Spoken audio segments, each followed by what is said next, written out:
Was Israel involved with the Bali bombing? This niche conspiracy theory made by Joe Viles is one I've never heard of as an Australian, and I bet you haven't either.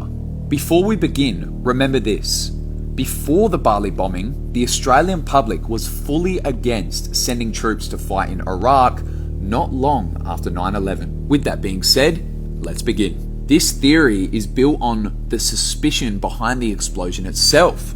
It all began with the giant flash.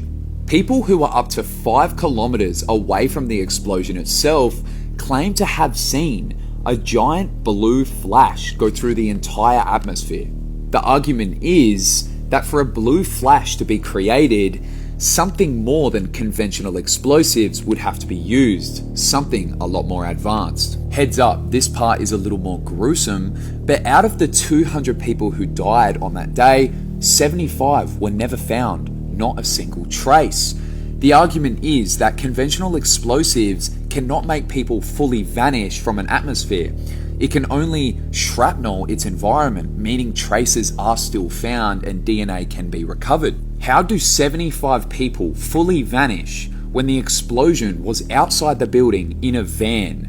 If the detail I'm about to mention is true, then this means the Australian government is guilty. The most credible and trusted eyewitness that saw the blue flash was an Australian army captain who officially claimed to have seen the flash on the official Australian Army website, but his testimony was pulled down and hidden from the public. Now, before I link this whole theory in with 9/11, DM me script if you want to make videos like this. Okay, remember how I said the Australian public was primarily against the war in Iraq? Well, now Australia had been directly attacked by these radical Muslims on the soil of their paradise, Bali. As a response to this attack, the Australian public was radicalized. They wanted revenge, and the war on terror in the Middle East became that revenge. Does that sound familiar? Only 1 year before this, 9/11 happened and radicalized the entire American public. The conclusion is the attack was done to win the public support for Australia to enter the Iraq War.